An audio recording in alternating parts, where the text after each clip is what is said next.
Hi guys, कैसे हैं आप सब लोग। आशा करता हूँ आप और आपके हैंड में सब लोग बढ़िया होंगे। दोस्तों, आज हम एक और आईपीओ रिव्यू लेकर आ रहे हैं। एक ऐसा आईपीओ जो 26 मार्च से स्टार्ट होकर 28 मार्च तक चलेगा। अगर मैं अलॉटमेंट की बात करूँ तो वो आपको 1 अप्रैल को मिलने जा रही है। और मैं लिस्टिंग की बात करूँ तो ये आईपीओ 3 अप्रैल को लिस्टिंग होने जा रहा है। जी हाँ दोस्तों, हम बात कर रहे हैं एसआरएम कंडक्टर आईपीओ के बारे में। तो इस वीडियो में हम टॉपिक कवर करेंगे एसआरएम कंडक्टर आईपीओ के जीएमपी के बारे में। कंपनी करती क्या है, कंपनी के फाइनेंशियल क्या है, कंपनी की स्ट्रेंथ एंड वीकनेस क्या है, और हमें इस आईपीओ में अप्लाई करना चाहिए या नहीं करना चाहिए। तो दोस्तों, वीडियो बहुत इंटरेस्टिंग होने वाली है, इसको अंत तक जरूर देखिएगा। दोस्तों, अब बात करते हैं GMP for SRM conductor IPO. GMP basically क्या होता है, ग्रे मार्केट प्रीमियम होता है जो लिस्टिंग इनके लिए मैंडेटरी होता है। तो यहाँ पर जो इस आईपीओ में जो जीएमपी चल रहा है ना, वो 54 से 58 रुपए पर शेयर चल रहा है, यानी कि लगभग आपको 26% का जीएमपी मिल रहा है। तो उसके आपसे देखा जाए ना, एस्टिमेटेड प्रॉफिट जो है वो आपको 70 का, क्योंकि लोट है 54 into 70 करके 3780 मिनिमम प्रॉफिट, और मैक्सिमम प्रॉफिट आपको 4060 रुपए का हो रहा है। जो हमारा क्राइटेरिया होता है ना जीएमपी का, वो मिनिमम 20% का होता है। और यहाँ पे जो जीएमपी मिल रहा है ना, वो लगभग 26% का जब को जीएमपी मिल रहा है। तो ये काइंड ऑफ अच्छा साइन है आईपीओ में अप्लाई करने के लिए। दोस्तों, अब क्वेश्चन आता है कि एसआरएम कॉन्ट्रैक्टर है क्या और काम क्या करती है। दोस्तों, ये कंपनी 2008 के अंदर बनी थी। बेसिकली ये कंस्ट्रक्शन एंड डेवलपमेंट कंपनी है जो प्राइमरीली एंगेज्ड है कंस्ट्रक्शन ऑफ रोड्स के लिए, ब्रिजेस के लिए, टनल के लिए, और जो भी एक्टिविटीज इन्वॉल्व होती है कंस्ट्रक्शन की, जम्मू कश्मीर एंड लद्दाख एरिया के अंदर। दोस्तों, अब क्वेश्चन ये आता है कि इस कंपनी का आईपीओ लाने का मेन ऑब्जेक्टिव क्या है। तो पहला जो ऑब्जेक्टिव है, उनका ऑब्जेक्टिव ये है कि जो उनकी मशीनरी एंड इक्विपमेंट की जो रिक्वायरमेंट है ना, उसको परचेज करने के लिए उनको फंडिंग चाहिए। तो उसके लिए आईपीओ ला रहे हैं। सेकंड जो उनका मेन ऑब्जेक्टिव है, जो उनके ऊपर पुराने लोन चल रहे हैं, आउटस्टैंडिंग चल रहे हैं, तो उनकी पेमेंट के लिए इनको पैसा चाहिए। तो ये दो मेन रीजन है इस कंपनी के आईपीओ को लाने के लिए। दोस्तों, अब आता है वीडियो का सबसे इंपॉर्टेंट पार्ट, यानी कि फाइनेंशियल के बारे में। तो कम फाइनेंशियल की अगर बात करें तो सबसे पहले ऑप्शन आता है एसेट्स का। तो जो कंपनी के एसेट्स की वैल्यू है ना, वो देखा जाए ना तो ईयर ऑन ईयर बढ़ रही है। 2021 में 112 करोड़ थी, एक साल बाद बढ़कर 120 करोड़ हो गई, फिर 137 करोड़ हो गई, फिर 168 करोड़ होगी। तो यहाँ पे देखेंगे ना, ईयर ऑन ईयर ग्रोथ हो रही है, जो कंपनी के लिए काइंड ऑफ अच्छा साइन है। दोस्तों, अब बात करते हैं रेवेन्यू की, यानी कि कंपनी कितना पैसा कमा रही है, कितना बिजनेस कर रही है बेसिकली।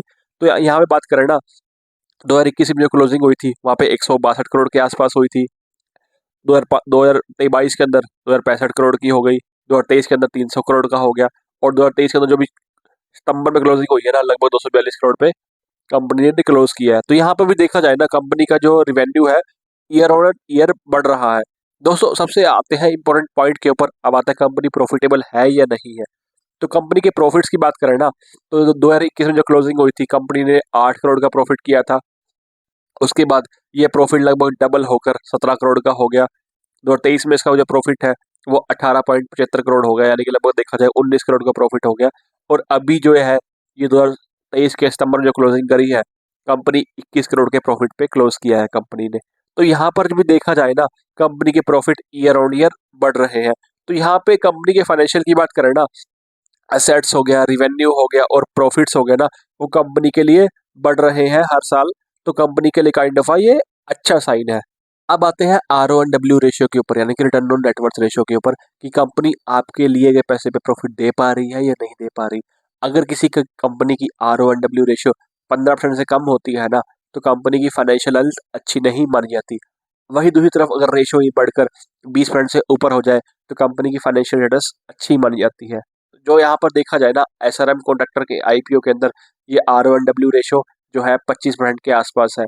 तो यहाँ पे कंपनी के लिए काइंड ऑफ अच्छा साइन है। दोस्तों, अब बात करते हैं एसआरएम कॉन्ट्रैक्टर आईपीओ डिटेल्स के बारे में। तो ये आईपीओ की डेट्स की अगर बात करें तो ये 26 से 28 मार्च तक चल रहा है आईपीओ। प्राइस बैंड की बात करें ना, तो यहाँ पे आपको पर शेयर 200 से 210 रुपए का मिलेगा। अगर मैं लोड साइज की बात करूँ तो यहाँ पे लोड साइज 70 का है। तो आपको मिनिमम इन्वेस्टमेंट 14,000 से लेकर 14,700 रुपए तक करनी पड़ेगी। अब आते हैं ऑफर डिटेल्स, यानी कि कंपनी कितना पैसा उठा रही है इस आईपीओ से। तो ये इस कंपनी जो है एसआरएम कॉन्ट्रैक्टर, इस आईपीओ से लगभग 130 करोड़ रुपए उठा रही है। ठीक है, और ये सारा सारा फ्रेश इश्यू है, यानी कि कंपनी इसके लिए 0.62 करोड़ के शेयर बेच रही है।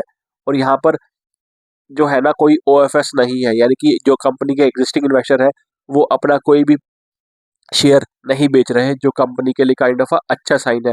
अगर हम बात करें ना यहाँ पर प्री इशू शेयर होल्डिंग की, तो यहाँ पे जो कंपनी के इन्वेस्टर्स के पास जो प्री इशू शेयर होल्डिंग है वो 99.92% है।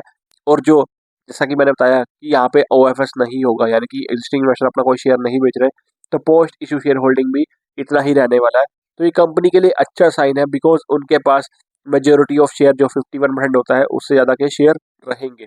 दोस्तों अब क्वेश्चन आता है कि इस IPO में हमें अप्लाई करना चाहिए या नहीं करना चाहिए। मैं यहाँ पे आपके लिए बहुत सारे फैक्टर लेकर आ रहा हूँ कंसिडरेशन करने के लिए। पहला फैक्टर जो आता है RONW का रेशो, जो मैंने बताया था, रिटर्न ऑन नेटवर्थ। तो यहाँ पे जो RONW रेशो है ना, वो हमारी एवरेज 15 से 20% के बीच में होनी चाहिए। लेकिन जो इस IPO में RONW रेशो है ना, वो 25 के आसपास है, जो कंपनी के लिए काइंड ऑफ अच्छा साइन है। सेकंड पॉइंट पे आते हैं GMP, यानी कि ग्रे मार्केट प्रीमियम। तो GMP जो हम कंसिडर करते हैं ना, वो हम मिनिमम 20% का कंसिडर करते हैं, लेकिन जो यहाँ पे GMP मिल रहा है ना इस IPO के अंदर, वो लगभग 26% का मिल रहा है GMP। तो ये भी काइंड ऑफ कंपनी के लिए अच्छा साइन है। दोस्तों अब बात करते हैं कंपनी की स्ट्रेंथ की। तो जो कंपनी का ट्रैक रिकॉर्ड ना बहुत अच्छा है। जम्मू कश्मीर में जो कंस्ट्रक्शन वर्क हो रहा है उसके मामले में कंपनी का ट्रैक रिकॉर्ड बहुत बढ़िया है। इसके अलावा ये जो कमिटमेंट करते हैं ना उसकी टाइमली डिलीवरी करते हैं, ठीक है। इसके अलावा इनके पास फाइनेंशियल परफॉर्मेंस भी बहुत अच्छी है। इसके अलावा अगर बात करें ना स्टाफ के बारे में, तो इनके पास skills and experience management team है और स्टाफ है। तो ये सब चीज़ें हैं जो काइंड ऑफ कंपनी के लिए पॉजिटिव चीज़ें हैं और कंपनी के लिए काइंड ऑफ अच्छा साइन है। दोस्तों अब बात करते हैं कुछ नेगेटिव साइन या रिस्क रिस्क के लिए। तो सबसे पहला पॉइंट जो आता है ना वो ये है कि जो कंपनी है ना सिर्फ जम्मू एंड कश्मीर के अंदर ही और लद्दाख के अंदर ही बेसिकली एग्जिस्ट करती है, ठीक है। और कहीं भी इसका विस्तार नहीं है, तो कंपनी के लिए काइंड ऑफ नेगेटिव बोल सकते हैं, ठीक है। इसके अलावा जो कंपनी का जो बिजनेस है ना, कंस्ट्रक्शन है बेसिकली, वो सीजनल होती है। बिकॉज कई बार क्या होता है, रोड कंस्ट्रक्शन तभी हो पाएगी ना जब आपकी एनवायरमेंट क्लियर होगा। अगर एनवायरमेंट क्लियर नहीं होगा तो रोड कंस्ट्रक्शन आप नहीं कर सकते ना पहाड़ी एरिया के अंदर। तो ये कंपनी के लिए काइंड ऑफ नेगेटिव साइन है।